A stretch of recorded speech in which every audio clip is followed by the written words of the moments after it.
We haven't been here in a while, huh? Been a while. Dave, how are you? I'm good.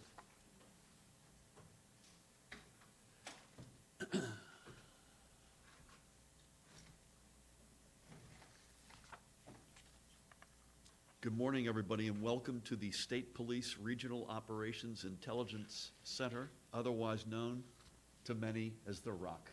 It's good to be back, Pat. It's been over a month since I've had the opportunity to stand and speak alongside State Police Superintendent Colonel Pat Callahan at a press conference, so I figured that we should do something to rekindle old times.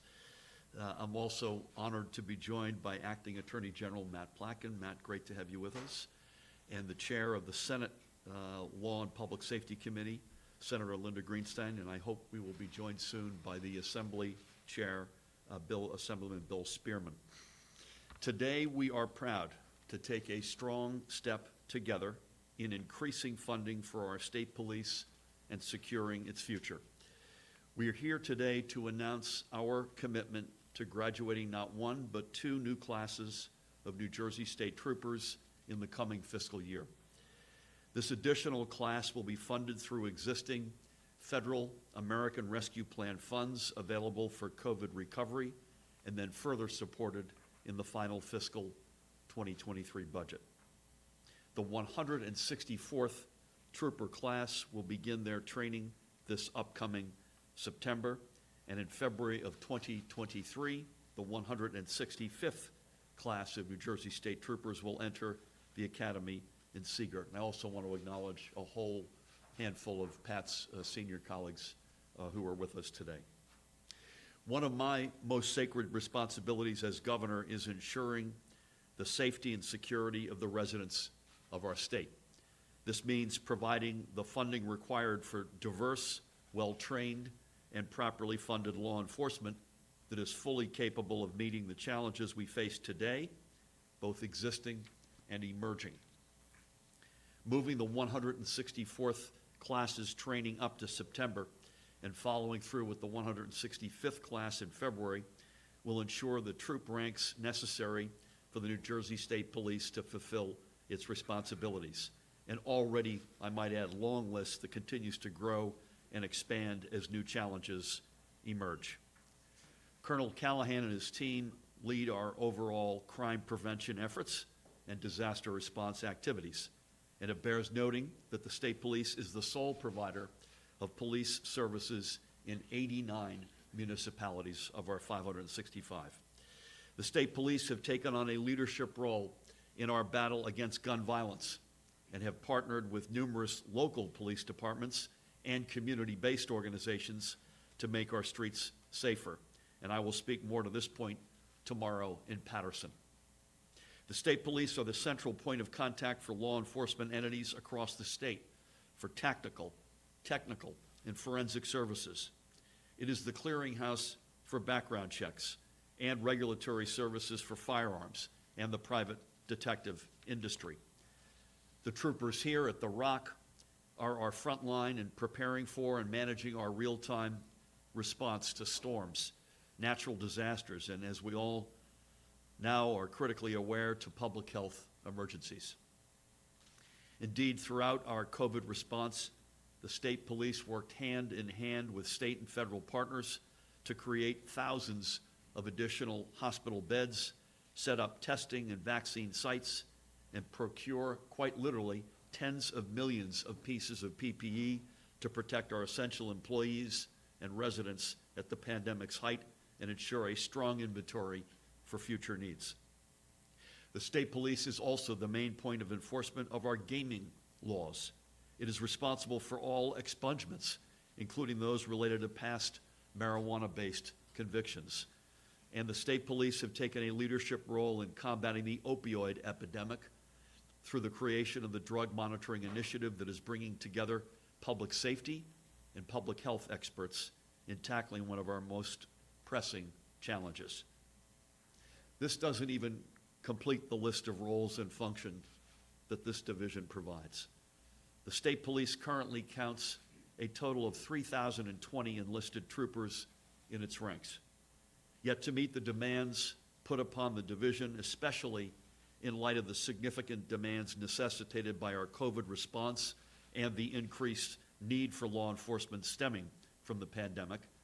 This count should exceed 3,100.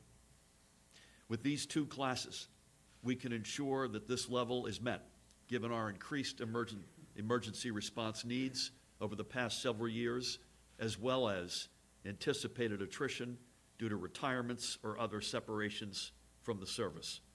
And at the same time, we can ensure a state police force that better mirrors our state's diversity. And with these new troopers, we can ensure the high level of service that New Jerseyans have come to expect from the New Jersey State Police. As I've told both Pat and the members of the trooper classes that I've had the honor to address at their graduations, the New Jersey State Police are recognized across the nation for excellence. I hear it whenever I travel out of state. I hear it from my fellow governors.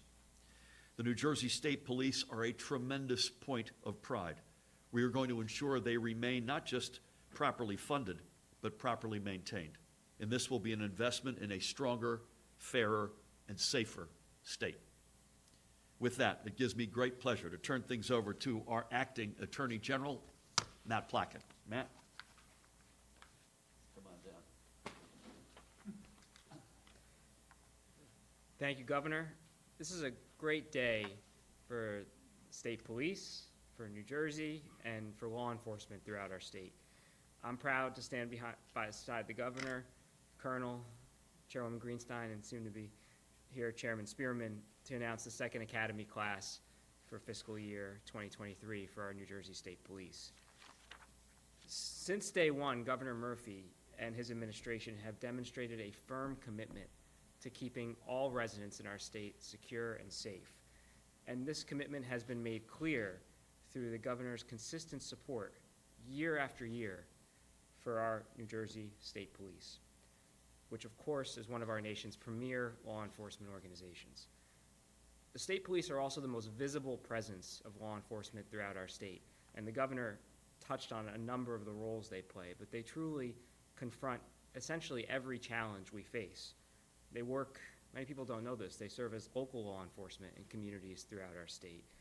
They prepare for and respond to all manners of emergencies, nothing more apparent than their response to the COVID pandemic, but storms like Tropical Storm Ida. They pursue gun traffickers, take firearms off the street, and they truly lead first-in-class cases in this regard. They lead our efforts to combat the opioid epidemic by taking down pill mills and disrupting other nefarious opioid production. They protect our highways, and they hold dangerous drivers accountable. And lately and importantly, through our expanded auto theft task force, they have been leading our efforts to combat the unfortunate rise in auto theft that we're dealing with throughout our state. And perhaps most importantly, troopers are on the front lines constantly working to build connections and earn the trust of the communities they serve.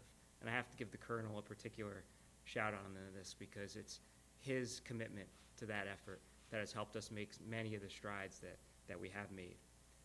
And so simply put, in all corners of our state every day, Jersey troopers are putting their lives on the line to keep us safe. When we need them, they're here. And when we aren't calling upon them, they stand ready to address whatever challenges that may come our way.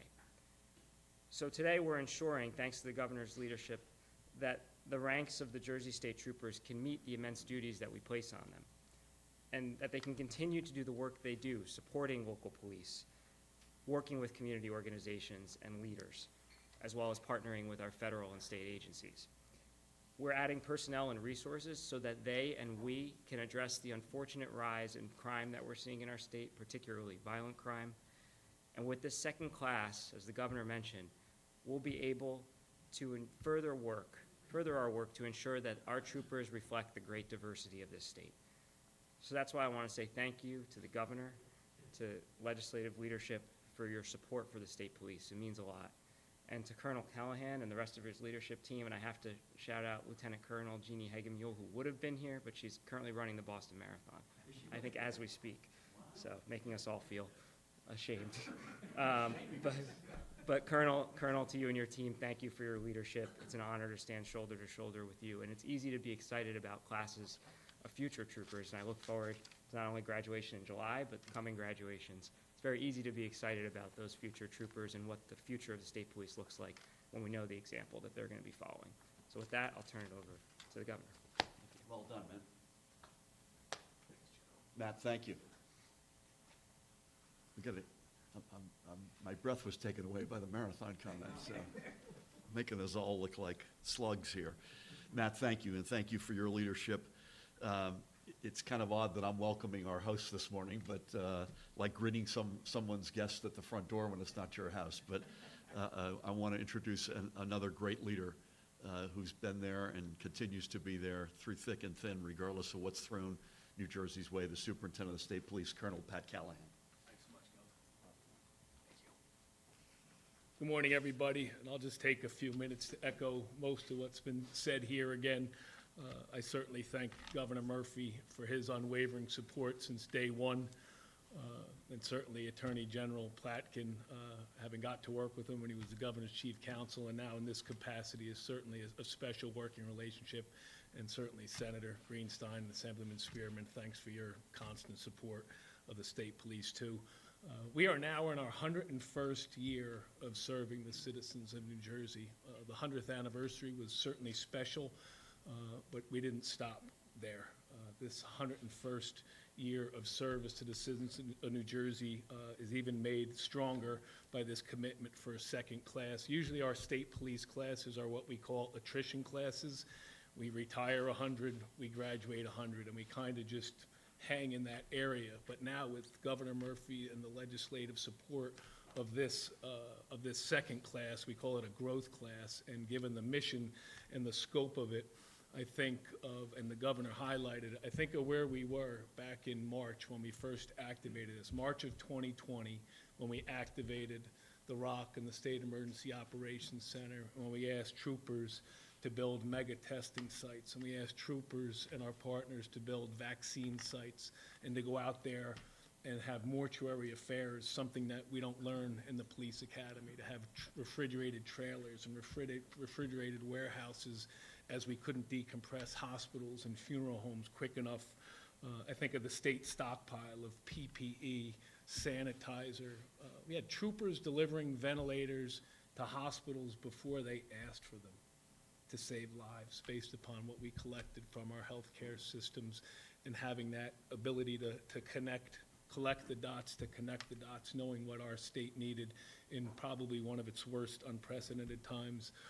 I think of during a pandemic to take in almost 17,000 Afghanistan guests in Operation Allies Welcome over at Joint Base McGuire.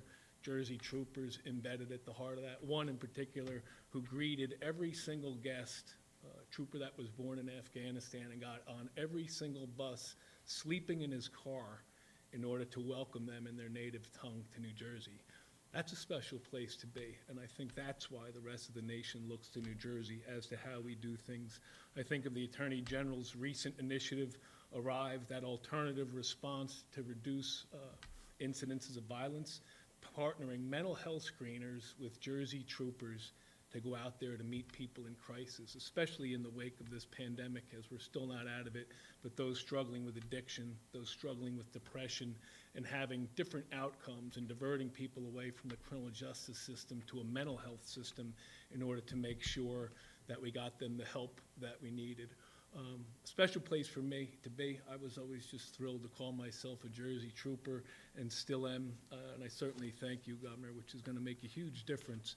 If we get the enlisted members up over 3,100, I have no doubt that that motto of honor, duty, and fidelity will not just be empty words, emblazoned on the hearts of our troopers, but it'll be a standard of life that each and every one of them take, qualified and diverse.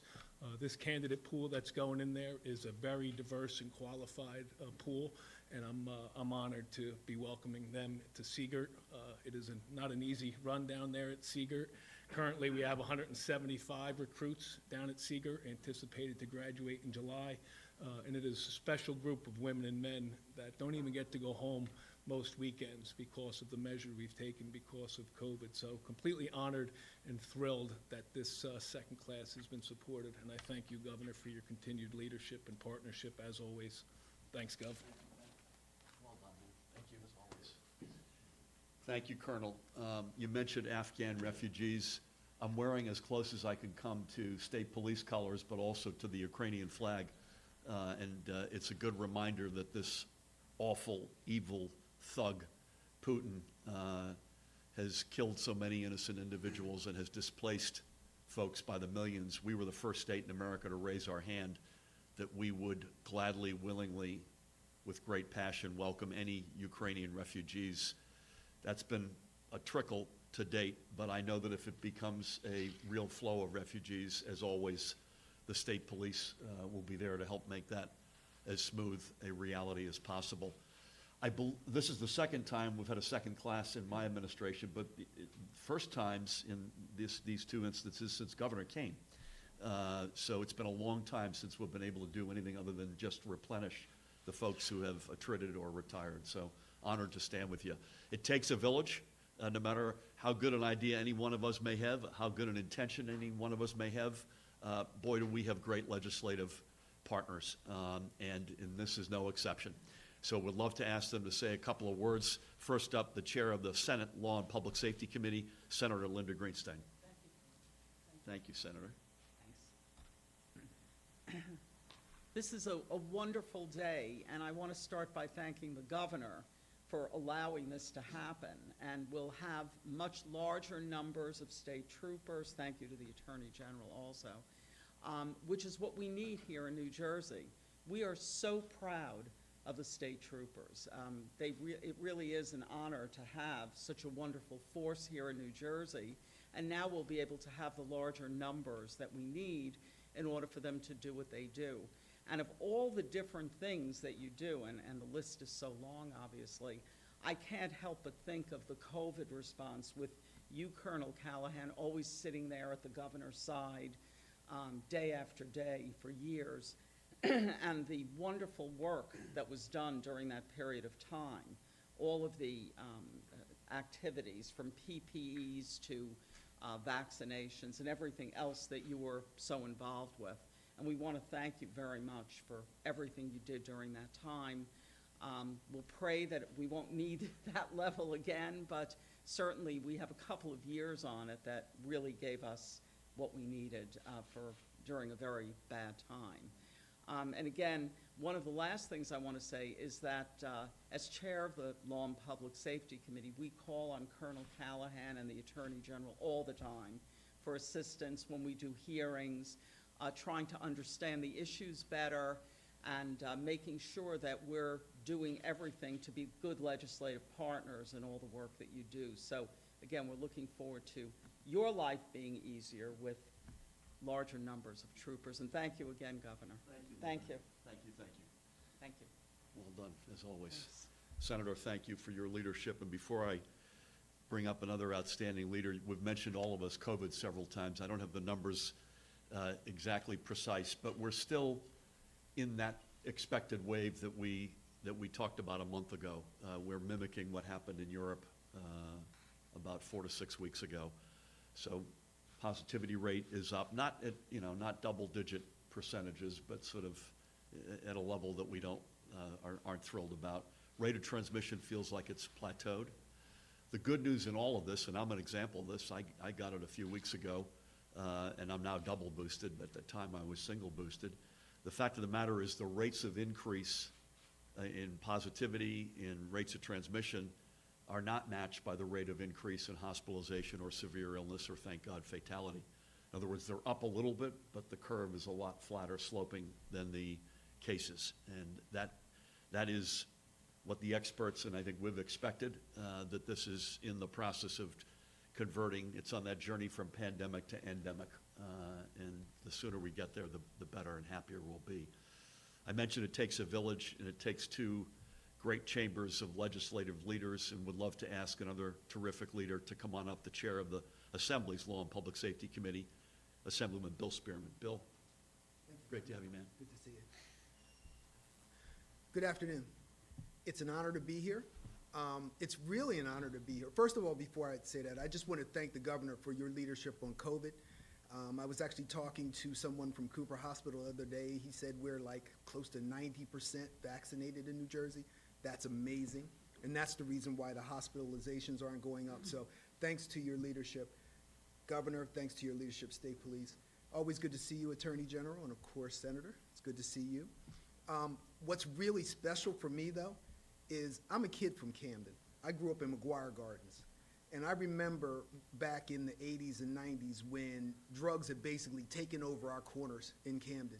And it was the state police working along with the county, along with the federal government and the Camden Police Department that took our streets back from the drug dealers. So it's an honor for me. In addition to all the other things you guys do, which is amazing, for me personally, it's an honor to be here with you because you made my street safe again. And I still live in Camden. And there used to be 4 drug corners within 3 blocks of my house. And because of your work with the city and the federal government and the county, my streets are now safe. I mean, we still have drugs. I mean, they're everywhere. But at least I don't have to worry about seeing them on the corner, threatening my neighbors. So it's an honor to be here. It's an honor to see the diversity of the new class. It's an honor to have you ask me to be here, Governor. And it's an honor to live in New Jersey. God, I love New Jersey. Thank you. Thank you, Bill. I hope we film that for a commercial for either Camden County, or New Jersey. But thank you, Bill. And thank you, Linda, both of you for being outstanding leaders and partners in this. And obviously want to reiterate deep thanks for Matt and Pat as well, and Pat, all of your colleagues with us today. We'll take a couple of questions if you got them. Matt? Governor, forgive me for jumping around here, but do you have any concerns about there's been a apparent brain cluster in a town in New Jersey with a lot of people associated with a certain school? Do you have any concerns about that? And also curious if you've read a recent story about 2 women at New Jersey State Prison who got pregnant from what they say was consensual deception. I mean, just generally, do you have any thoughts? Did you read that? Do you have any thoughts on that? Yeah, on the first, Matt, this is something that I know Woodbridge, the Middlesex County, and I guarantee you the state and the Department of Health and DEP and other entities in the state are taking very seriously. And so do we have concerns based on the incidence of rates that, anecdotally at least, that I've heard about? We absolutely have concern. I don't know that we know enough yet to be definitive in terms of causation, et cetera, but I know for sure that the tragedy that many lives are going through have some nexus to the Colonia High School. So that's something that we take very seriously. Again, too early to tell yet, I think, to draw any definitive conclusions. On the latter, I certainly have read it. More importantly, was briefed on it, or more relevantly, I should say, was briefed on it. And it's among many reasons why I've ordered Edna Mahan to be closed. And I had a meeting with our Commissioner of Corrections a couple of weeks ago to get a sense of progress on that front. And part of the reason to close it, and there are many, sadly, is the inability to segregate populations based on incidences or behaviors. And that's on the long list of reasons why it has to be closed, and that's in process. Dave?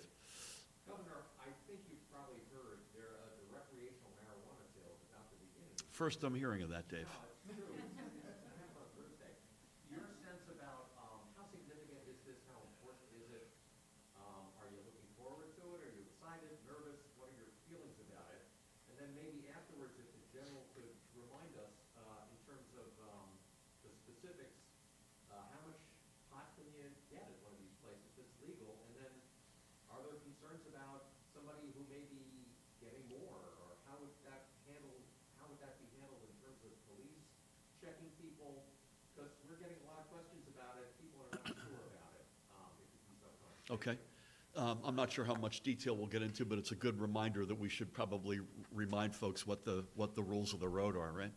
I think relieved, Dave, is the best way to describe how I feel about this. At long last, I got behind this for social justice reasons, and Bill has lived it in Camden.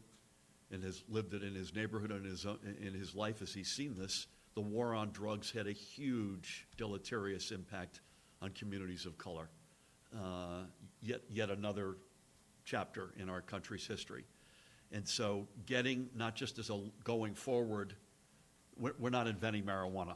I haven't said that in a while, but it's there. The question is who's controlling the industry, who's going to control the quality, health, safety, and getting this right and finally at long last through the steps that are about to be taken is a big deal. There's no question about it.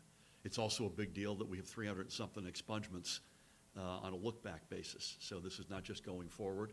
And by the way, I might add going forward, making sure the industry exudes equity, which the commission has gone out of their way to ensure. And remember that I think if we wanted to have just the big players in the industry, it happens a lot faster and it's a lot easier to do. And we want the big players, but we want not just the big players.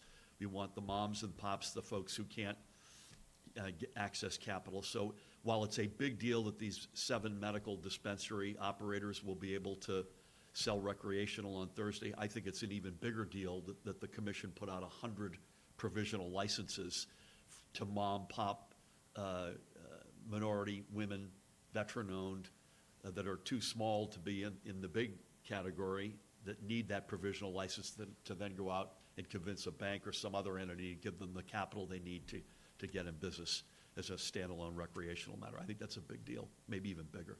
Matt, any comment you want to add to this? The governor mentioned that we're not inventing marijuana. The rules have also been in effect now for over a year, and we provided guidance to law enforcement about how to handle, whether it be a stop or a search. And I think the overarching thing that we want to make sure people understand is, public safety continues to be at the forefront here. We've relaunched campaigns through our Highway Traffic Safety Division to address driving under the influence. We're going to continue to work with law enforcement. The fact that recreational cannabis is now coming online is something that we've prepared for and that we've been working with law enforcement to address, and will continue to as new issues arise. Thank you. I didn't recognize you without your mask, I realize. Laundry day. Welcome. With the additional trooper class, I kind of want to ask, if you did not have that, what would the numbers look like, or what would be the situation of the state police if you didn't have the second class of 2023? Pat can correct me if I'm wrong here, but the fact of the matter is would stay level. And given the pandemic, given the stress that's related to the pandemic, we've seen, whether it's car thefts or acts of violence of some other sort, we've seen that we can't be standing still here. We can't be, standing in place. We've got to get bigger, stronger, more diverse, and this is going to be a huge step in that direction. You good with that? Fantastic. Hey, Matt. Hey, Governor. Last week, Attorney General Paxton put out a memo about the police use of legally obtained cannabis off-duty and said there's nothing in the law that allows police departments to punish officers for that. Do you agree with that interpretation of law? And if you do you think there should be a law barring police from using cannabis off-duty? My second question is, now that it's going to be legally viable on Thursday, do you plan to try it?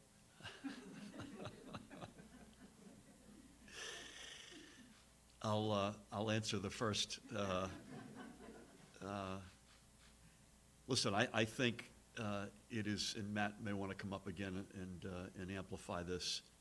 And this will be strictly enforced at both the state police and at every local law enforcement, county, local, otherwise. There's no allowing anybody to show up impaired. Fair to say that, whether you're drinking, whether you've smoked weed, whatever the reason, anybody who shows up impaired will be dealt with aggressively. That has been the case always, and it will continue to be the case. I think maybe a better way to ask the question, if I may say respectfully, would I be open-minded to a legislative fix that would address this? The answer is yes. Before I go to second, anything you want to add to that, Matt, or you good? or Pat, I should say. The memo, it wasn't a directive, the memo that we put out last week, that I put out last week, just clarifies what the four corners of the law says, which is that you can't take an adverse employment action against an employee, any employee, whether they be law enforcement or in any other industry, simply because they use cannabis, meaning legal, regulated cannabis, off-duty. But as the governor said, they can't show up, no one can show up to work intoxicated, you can't possess or use cannabis or unregulated marijuana at the workplace, and you can't use unregulated marijuana at all. And we're gonna continue to be vigilant in enforcing that, because as I said, public safety continues to be the top concern, but all we did was clarify what was in the law. Thank you.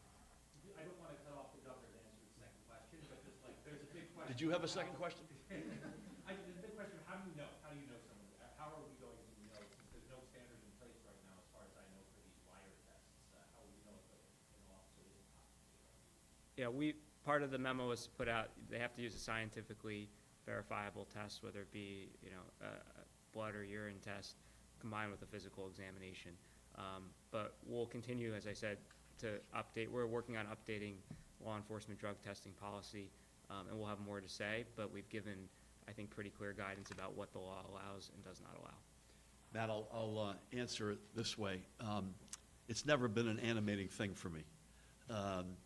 If we were so I'm trying to figure out a way to properly acknowledge the day on Thursday, and that's still sort of in process. If we were legalizing scotch, I would show up with a shopping cart. This has not been my thing. Guys, let's go Nikita and then Joey, and then we're going to wrap. Hey, Nikita. I believe it's $4 million. Is that right? Sound right to you, the ARP allocation? If it's not, Nikita, I'll come back to you. We will come back.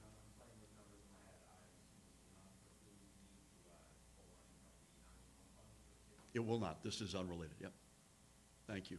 Joey? There have been two cases on the Supreme Court for one for 2 months, one for technically on 2 months. It's been practically 1 year. What is the timeline for addressing that, for getting nominees in there? And do you think that it's okay to have the court be down to 2 members, 3 members when it's just Yeah. In a perfect world, particularly given our Supreme Court is held up as a model in America, you want to be at full strength, so there's no question about that. No news to report today, but we're working very hard to take some steps in the direction of getting that back up to full capacity, so stay tuned. I want to again thank Colonel Callahan and his colleagues for hosting us so graciously.